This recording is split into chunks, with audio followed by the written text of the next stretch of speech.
Hello, hello, this is Jonathan Munoz, and today I'm going to give you my advice on what are the possible questions that you will have when applying for a tourist visa in order to do your observerships. And am I the best person to do this? Probably I'm a good one. I mean, you could trust my information because I did it, and I also have students that I coach on every season that I spend time getting to know them and asking them these questions because this is part of my business. Is how do you do it? How do you make it to get a tourist visa to do these observerships? And they tell me, oh, this my embassy was so difficult. I applied twice. I got it at the second time. For example, me, I got it on the second time. I didn't get it on the first time because I didn't know one critical point, which is what am I coming to do in the United States? And this is simple, and it's my first advice is, are you coming to the United States on a tourist visa? Therefore, if you're doing this process to obtain a tourist visa, when they ask you, what are you going to do? You have to focus that your answer is going to be that my visit or this experience is for me to observe a licensed physician or a physician interact with patients, with other physicians, and to learn, to get accustomed to the United Healthcare System ways. Why? Because if you say, for example, that you expect to be very hands on. You expect to do progress notes, HMPs. You expect to do interviews independently, physical exams. Learn how to do physical exams by doing it. Prescribing medications, making recommendations at all. Then that violates what is considered a legal practice of medicine, which is basically you cannot practice medicine in the United States if you're not licensed, even if you are working under a physician. Because if you're working under a physician, you should get a working visa. So the first thing is remember that your visit is purely to observe. For the purpose of this interview, for the purpose of this conversation in the embassy, the description that you're going to give on what are you coming to do is to observe a physician, to shadow him, follow him at all times. No work is going to be done if your physician, supervising physician, is not with you. The time that you spend in the hospital is under the physician's wings, to make it clear. Now, that's number one. Second, how are you going to support yourself? What are the expenses that you anticipate for this trip? And this is very important because they know we're coming to this country and we don't have much money, right? For example, I come from Peru and I didn't have much money when I came here. So they asked me, how are you going to pay for this? Do you know how much are you going to spend? So I had to prepare a list of expenses that I was going to incur while here. And the expenses that you have to show that you have the funds to do are, for example, where are you going to stay? A hotel, a hostel, um, a prolonged stay place. Prolonged stay place is basically a hotel that allows you to stay there for 30 days at a decreased rate because you're staying 30 days in a whole block, not day by day by day. So this is something that you could look into when you apply for these places.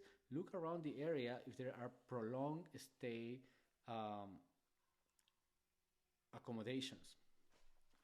Then you can also look into Airbnb, um, Craigslist.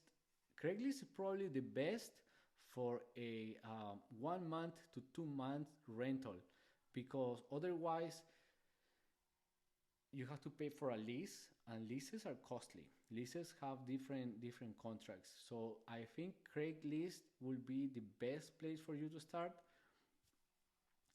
looking for these places, and I would suggest that you stay close to your hospital, a mile or half a mile away, so you don't have to pay for transportation to the hospital, which can add, especially many areas that are more rural in United States don't have good public transportation. So if they don't have good public transportation, they probably don't have Uber or Lyft. They probably don't have taxi companies that are available, and if they are, they're going to be super expensive. So depending on the area, you may have to sacrifice and stay close to the hotel, which is fine because during this time we're focusing on studying, we're focusing on achieving this goal, and we are not going to United States to go party, to go be a tourist and go to fun places. We're there to focus and study. So if for 1 month you have to do this, so be it. You have to sacrifice for 1 month. So find out where you're going to stay. Make that in a piece of paper and say, okay, this is what I'm going to spend for accommodation. How much am I going to spend for food? So it is typical that a person in the United States eats about 2 meals a day, 2 to 3 meals a day. If you say 2, you're safe. Each meal, if you're not cooking, then it's going to be about $10, the cheapest, $10. It's safe to say that each meal is going to be $10. So let's say your accommodation is $900 per month. Then your food is going to be at $10 per meal, 2 meals a day in a rotation that is, I don't know, 1 month, $600. Then you're not going to spend money on transportation. You're going to walk. What is considered appropriate to walk for a person is half a mile, 0.5 miles, or 1 mile. Anything beyond that is not considered normal. It's not like, oh yeah, I'm going to walk 2 miles every day to work. That's not considered normal. Because you may not be able to make it to work. The weather temperatures or conditions may not be favorable to do that. The location of the hospital may be too dangerous. So if you're half a mile to 1 mile, it's safe. Half a mile, 1 mile is not too far. It's considered healthy to walk that amount every day. So that will be understandable. So then you want to spend on transportation. If you do, you have to kind of calculate how much are you going to spend on taking a bus from your accommodation to the hospital. The next one will be how much are you going to spend on unanticipated expenses, like for example, a haircut, a new pair of shoes, I don't know, going out with the people that you will meet in the hospital. So calculate about another 500. So the cost of you to go 1 month to United States may come up to $2,000, 900 on accommodation, 600 on meals, and another 500 on unanticipated expenses, because you have to be a sociable person. If they ask you, if the chief of residence asks you, hey, let's go get a burger, you're not going to say, oh no, I'm just here to study. You can't say, no, let's go, let's take this opportunity to talk to the chief of residence and see if he would like me, and then maybe cheer for me to end up in this residency. So that may be a way to use this time wisely. But if you're going to spend this extra money in, I don't know, going for drinks every day, going to a bar every day, that may not be a good idea. All right, next one. How long will you stay? And now this one is important. Just for the reasons of this interview, give specific dates. If you're going to say, I'm coming on the 1st and I'm leaving on the 30th, that's all what you need to say. Don't say, well, I'm going to keep it open, and maybe after this rotation, I may get another one, and I may end up staying 2 months, 3 months, because then they're going to start thinking that you want to stay there illegally. So even if the tourist visa is offered for you to be in blocks of 6 months, 3 months, and is open for 10 years total, they may say no. They may say no if you're not certain that you are going, if they are not certain that you're coming back. So for the reasons of this interview, just say, I'm going there for 1 month. I have my tickets here. Hopefully you have a printout of your tickets. That will help a lot, because that's saying, okay, he's going and then he's coming back this day. he doesn't have other plans. He, and who knows? Maybe you will get another opportunity to shadow for 1 more month, for 2 more months. But if you get the visa, the tourist visa, that's easy to do. But for the reasons of the interview, do this. Be specific about the dates. All right. Who is sponsoring you? So there's two sponsors now. You have to consider two sponsors. One is your parents, and the other one is the hospital. Now, if the hospital is nice enough to give you a letter of support saying, yeah, we want Dr. Munoz to come and do an observership to learn how our physicians interact. We're not offering him any payments, but we are paying for his accommodation. We're paying for his meals. He will be well taken care of. That's a letter of sponsorship.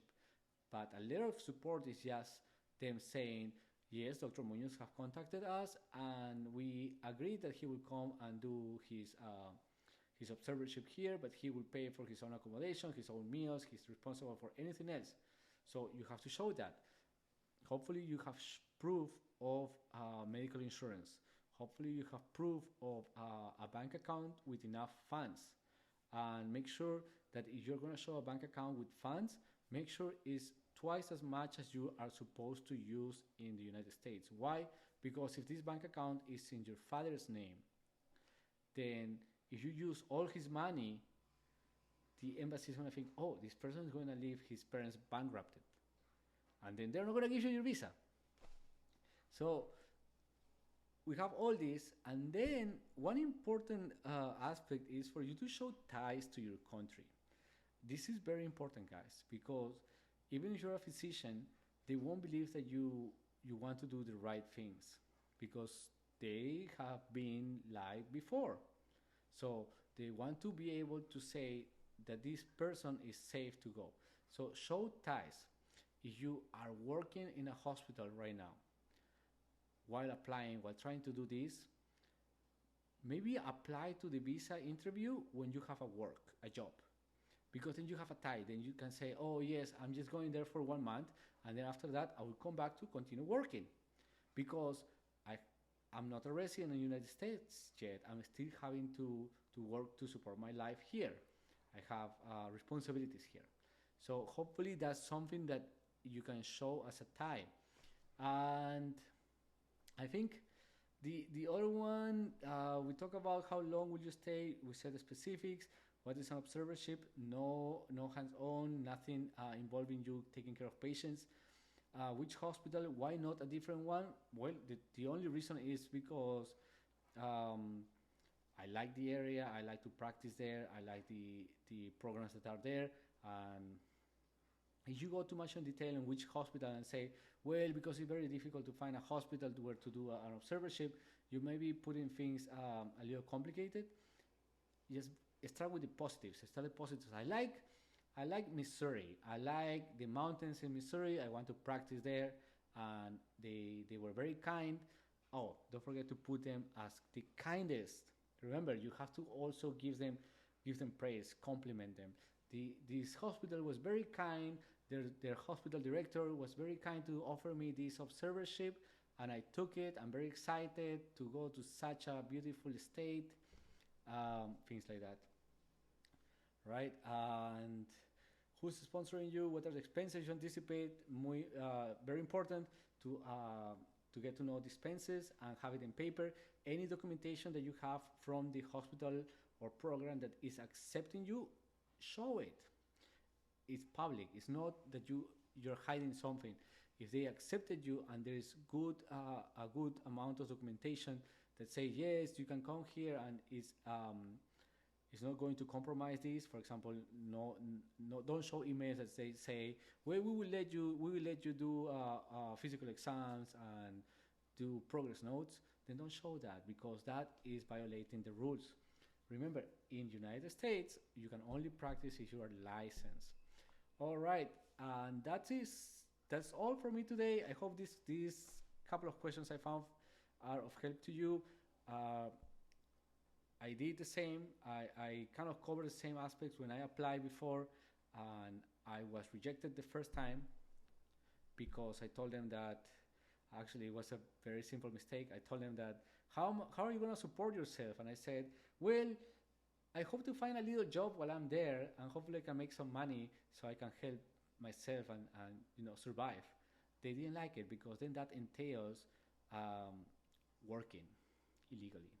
And my friend got his visa rejected because he said uh, that he was going, while being there, he was going to try to take an English course at a local church. And that was a mistake. Why? Because even to take an English course, you need a student visa. So don't say anything else that escapes from the main purpose of observership. Even little things that you consider that are fine and safe may not be. So don't offer more information that what is related to the observership.